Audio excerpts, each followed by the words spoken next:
Ousmane Sonko n'a pas échappé à la décision de justice ce matin après plusieurs tours d'horloge.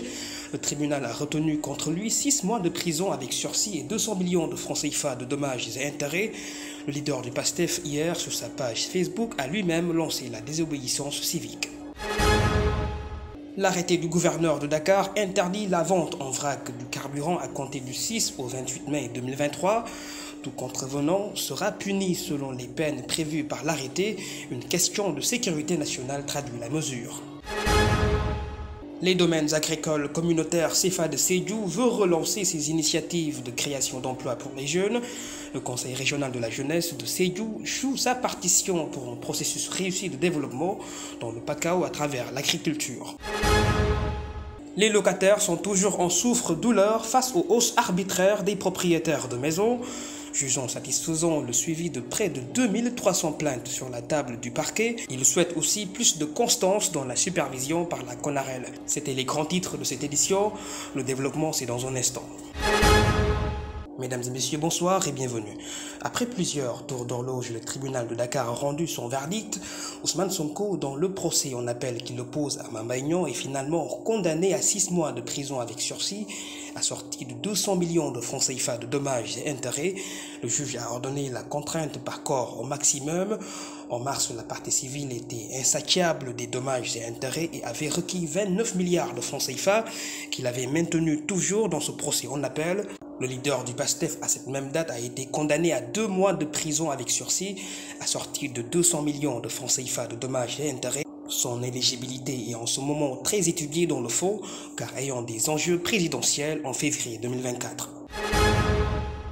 La justice et Ousmane Sonko est désormais une page tournée, une révélation qu'a fait le leader du PASTEF sans ambiguïté hier sur sa page Facebook, de ses démêlés partant de l'accusation de viol et menace de mort par Adji Sarr jusqu'à celle de Mamba Ignon pour diffamation et entachée d'une main occulte de l'autorité. Il dit maintenir la désobéissance civique avec tous ses partisans s'il perdrait son éligibilité. Commentaire Ibrahim Monsali. Comme à la veille de chacune de ses convocations au tribunal de Dakar, le leader de PASTEF n'a pas dérogé aux règles. Hier tard dans la soirée, dans une déclaration, il poursuit toujours sa campagne de désobéissance civique, car ayant trop subi de la justice sénégalaise. Ce n'est plus de la justice, c'est du banditisme judiciaire. Et c'est pourquoi j'ai pris la décision, toujours dans le cadre de ma campagne de désobéissance civique, de ne plus collaborer avec cette justice. Si la justice, si l'État ne peut pas nous garantir le minimum de sécurité pour pouvoir nous rendre à une convocation qui, somme toute, devait être ordinaire, je ne me présenterai plus devant cette justice pour répondre à quoi que ce soit. J'ai pris cette décision ferme et je l'assume. Prendre cette décision ne signifie pas qu'on donne blanc-seing à la justice ou à quelques magistrats pour dire « il n'est pas venu répondre, on fera ce qu'on veut ». Ah non. Depuis son fief, le maire de Ziguinchor interpelle les magistrats devant leur responsabilité de ne pas être à la solde de l'exécutif et faire preuve d'impartialité.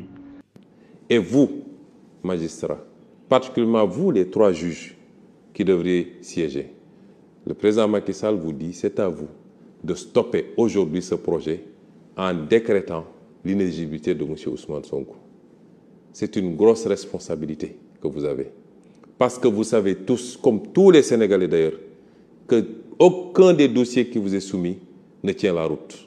Tous ces dossiers sont cousus de fil blanc. Il n'y a jamais eu de diffamation. Il n'y a jamais eu de faux ni d'usage de faux. Il n'y a jamais eu d'injure. Il n'y a jamais eu de viol. Même un enfant de 10 ans au Sénégal sait cela. Tous ceux qui auront participé à ces complots, je le jure devant Dieu, d'une manière ou d'une autre en rendront compte. Et ce n'est pas l'affaire d'une journée. Avant de conclure sa déclaration, Ousmane Sonko a lancé un appel à l'endroit du chef de l'État Macky Sall, tout en lui souhaitant une sortie glorieuse comme certains de ses prédécesseurs en Afrique. Ne pensez pas qu'ici, les gens ont une rancune contre vous ou se préparent à des vendettas. Nous n'avons pas ce temps. Votre seul salut et votre seule grandeur, s'il en est encore, c'est de rendre au Sénégal ce qu'il vous a donné. éviter au Sénégal un bain de sang inutile, éviter au Sénégal des cassures sociales inutiles. Soyez à la hauteur de votre fonction. Sortez de la manière la plus apaisée pendant qu'il est encore temps. Le président du PASTEF, Ousmane Sonko, n'a pas déféré ce matin à la convocation concernant le procès en appel sur l'affaire Prodac, l'opposant à Mame Mbaye Niang. Le procureur a requis 2 ans de prison, dont un an ferme. Il a également exigé qu'un mandat d'arrêt lui soit décerné. De l'autre côté, Mame Mbaye Niang réclame 29 milliards de francs CFA à Sonko à titre de dommages et intérêts. Je l'évoquais dans les grands titres tout à l'heure, le carburant fait l'objet encore d'interdictions sur arrêté du gouverneur de la région de Dakar, Al-Hassan Sall. L'autorité déconcentrée craindrait une insécurité naissante dans la capitale, cette fois-ci sur une période plus longue que prévue du samedi 6 mai 2023 à 8h au dimanche 28 avril 2023 à minuit. La vente de carburant dans des récipients autres que les réservoirs des véhicules et cyclomoteurs est interdite. L'arrêté en son article 2 prévoit une dérogation de cette disposition qui accorde la vente en vrac qu'au personnel dont les activités prévues le justifient en accord des préfets de département. Le gouverneur a rappelé aussi que des sanctions et peines sont prévues par les lois et règlements en vigueur pour toute violation par des contrevenants. Les 5 départements de la capitale, la police et la gendarmerie sont tous mobilisés pour veiller au respect et à l'exécution du présent arrêté. Nous nous acheminons au sud du pays. Le Conseil régional de la jeunesse veut faire du domaine agricole communautaire de CFA Sédhiou un véritable levier de développement. Une première rencontre entre le nouveau coordonnateur du programme national Djimo Soirée et les jeunes de Sédhiou est une continuité des aménagements pour permettre aux jeunes et groupements d'entrepreneurs agricoles de lutter contre le chômage et d'accroître les richesses en milieu rural. Écoutons Dafé Bayo, président du Conseil régional de la jeunesse, au micro de Mame Gaye. L'occasion pour nous de discuter avec le coordonnateur de ce qui va et de ce qui ne va pas au niveau donc du lac de CFA. Nous avons tout à l'heure dit que cette occasion est une première pour la jeunesse du Conseil de Sédhiou parce que c'est une première que nous rencontrons, que nous discutons avec le coordonnateur. Et cette occasion, nous allons la saisir pour dire au nouveau coordonnateur que nous sommes très satisfaits de cette visite et de cette rencontre de la jeunesse. Parce qu'aujourd'hui, la jeunesse de Sédhiou est une jeunesse qui est engagée, est une jeunesse qui est dans l'agriculture. Tout le monde ne peut pas être dans l'agriculture, là il faut le dire, mais la jeunesse de Sédhiou est dans l'agriculture, dans toute sa chaîne de valeur. Raison pour laquelle nous pensons qu'aujourd'hui, le DAC de CFA doit être une opportunité d'emploi pour la jeunesse de Sédhiou. Cependant, cette jeunesse n'est pas aussi sensibilisée, ou bien la jeunesse sensibilisée n'est pas la jeunesse cible.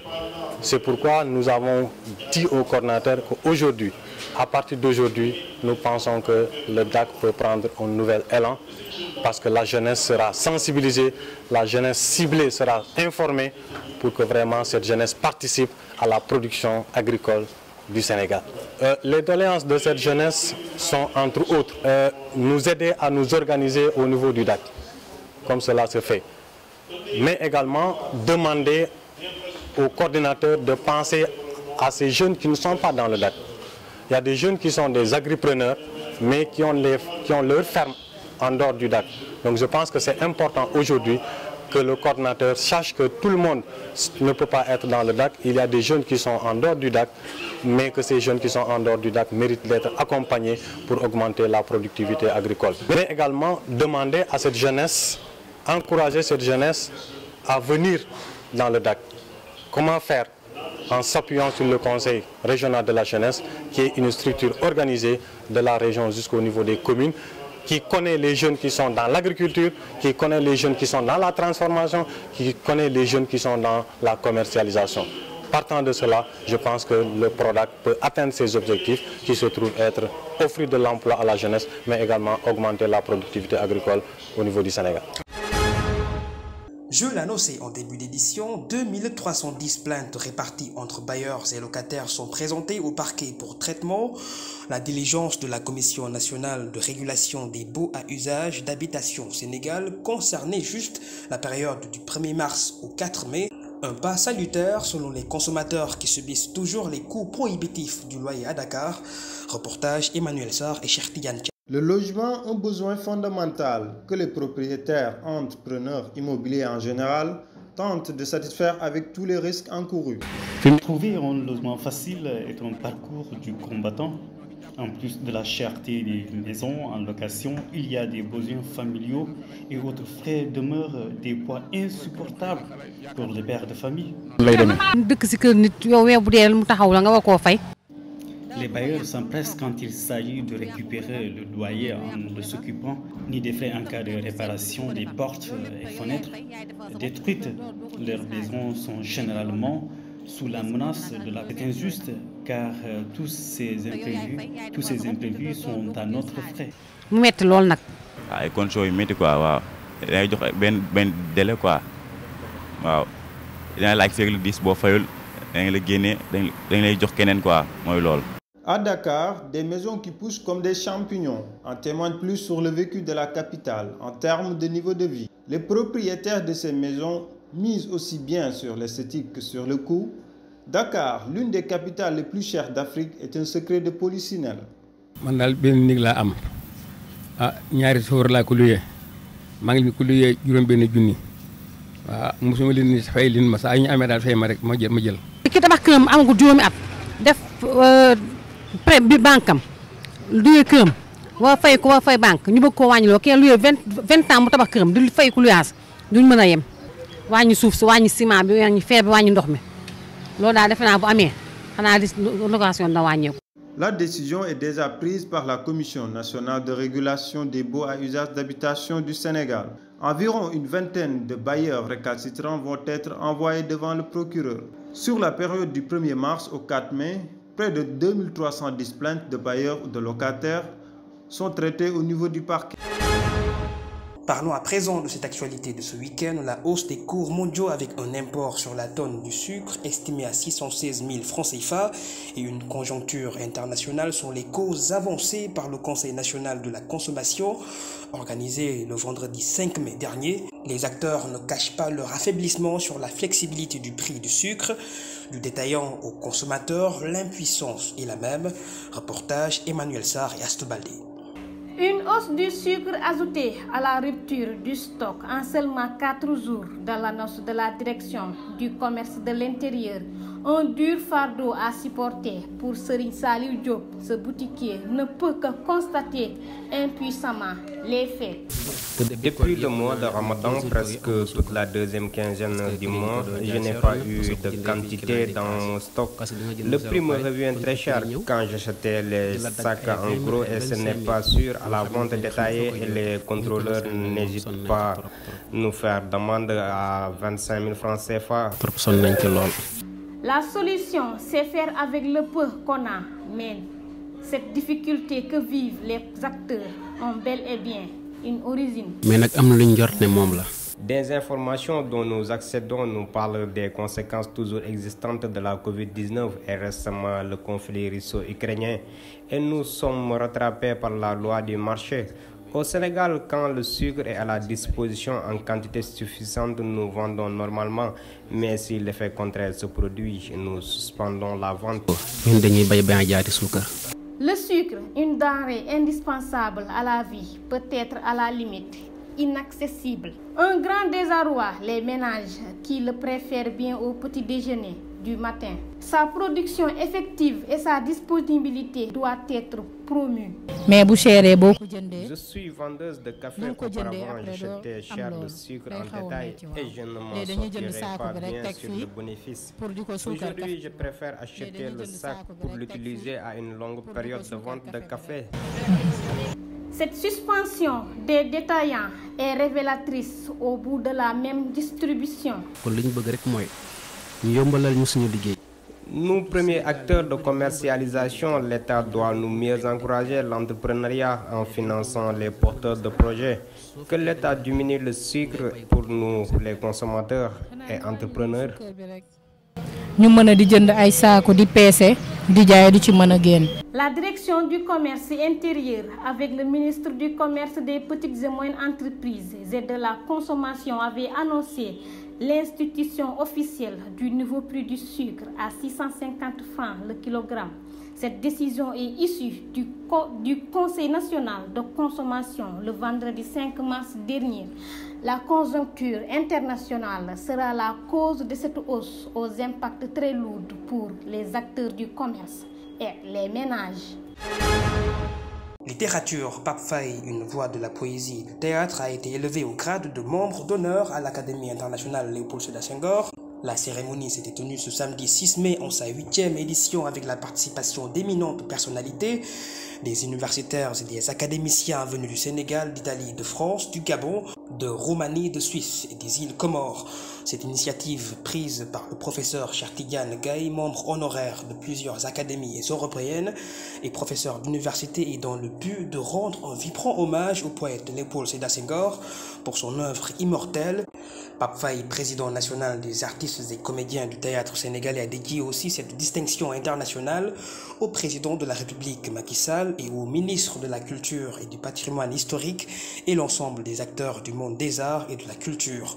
À cette occasion de cette grande cérémonie internationale, une avenue portant le nom du poète a été inaugurée en Italie. Parlons de sport. Un match a coupé le souffle entre l'AS Douanes et l'AS Ville de Dakar. 75 à 74, un score millimétré au dernier carton qui font les hommes de Libas Faye avec les Gabelous tonitruants au stade Marius Ndiaye ce samedi, qui a réuni les férus du ballon orange à la Coupe Saint-Michel, avait offert un match plein de suspense. Les débuts du tournoi n'étaient pas gratifiants pour l'AS Douanes avec une AS Ville de Dakar qui mène largement le jeu sur appui de leur capitaine Mohamed Doumbouya jusqu'à 4 points d'écart, 17 contre 13 au tableau d'affichage. Au retour pour le deuxième carton, la leçon bien perçue par le coach adverse, Jean-Jacques Boissy, a permis de renverser la tendance avec un avantage bien exploité cette fois-ci en creusant l'écart de 23 points à 17 points. La partie se dispute rudement au troisième carton, 56 à 52 en faveur de l'AS Ville de Dakar, mais celle-ci ne fera pas long feu dans les dernières minutes de la Coupe Saint-Michel. Il a fallu de peu pour l'AS Douanes de laisser échapper le trophée qu'elle a perdu durant les deux dernières finales, après ceux de 1993, 2005, 2007, 2008 et 2018. Voilà que les hommes de Mamadou Gueye Pabi ont décroché leur 6e sacre. Et ce n'est pas encore terminé pour l'AS Douanes. Elle est attendue pour la 3e et dernière étape du final 8 de la Basketball Africa League 2023. L'AS Douanes du Sénégal, l'ABC Fighter de la Côte d'Ivoire, le REC du Rwanda et le Stade malien sont déjà qualifiés et les matchs de quart de finale pourront se jouer pendant le week-end du 20 au 27 mai prochain dans la salle de 10 000 places à Bank Kigali Arena au Rwanda. Au départ, 12 équipes étaient réparties entre deux conférences, Sahara et Nil. La conférence Sahara était en lice du 11 au 21 mars 2023 à Dakar. Le Caire avait accueilli les équipes de la conférence du Nil du 26 au 6 mai 2023. Aujourd'hui, c'est le sport vraiment qui nous réunit. Et au nom du recteur, je suis venu pour ce lancement-là. Mais il faut savoir qu'au-delà du sport, qui est aujourd'hui plus visible, c'est que cette activité regroupe beaucoup d'autres activités à l'intérieur qui font qu'aujourd'hui, ce n'est pas seulement le football, même si c'est celui-là qui est vu, mais que ce n'est pas seulement le football qui est à l'intérieur de cette activité-là. Et ce qui fait la particularité cette année, et je pense que le directeur de la coopération et du développement reviendra là-dessus, ce qui fait la particularité cette année de ce tournoi-là, c'est que ça coïncide avec le 10e anniversaire de l'université numérique chez Hamidou Kane et qui aujourd'hui s'inscrit dans une série d'activités qu'on va dérouler tout au long de l'année 2020. Ce que veut le recteur et ce qu'il veut faire comprendre à la jeunesse, aux étudiants en général, c'est que ce tournoi, ce n'est pas pour une bataille, ce n'est pas un terrain de bataille ou de lutte. Voici une façon de réunir, vous savez, la configuration de l'université numérique chez Hamidou Kane. Nous sommes sur 17 ENO. Il faudra au moins que ces gens-là, qu'il y ait quelque chose qui les fédère. Et toutes les réflexions ont convergé vers le fait et l'importance d'avoir un tournoi, la Coupe du Recteur. God Save the King, il est le nouveau roi du Royaume-Uni, de la Grande-Bretagne, d'Irlande du Nord et des autres royaumes du Commonwealth. Charles III a été officiellement couronné monarque ce samedi 6 mai passé dans une cérémonie très codifiée à l'abbaye de Westminster. Celle-ci n'avait eu lieu depuis 70 ans après que sa mère Elisabeth II fut sacrée reine d'Angleterre, précisément en 1953 à l'âge de 26 ans. La reine consort Camilla, 75 ans, la deuxième épouse du nouveau roi, a ensuite elle aussi été bénie et couronnée. Après que la couronne de Saint-Édouard ait été posée sur la tête du monarque, le plus âgé de l'histoire de 75 ans, les cloches de l'abbaye ont sonné 2 minutes durant. 62 coups de canon, une salvée a été tirée à la Tour de Londres, forteresse située sur le bord de la Tamise, dans la capitale britannique pour le moment.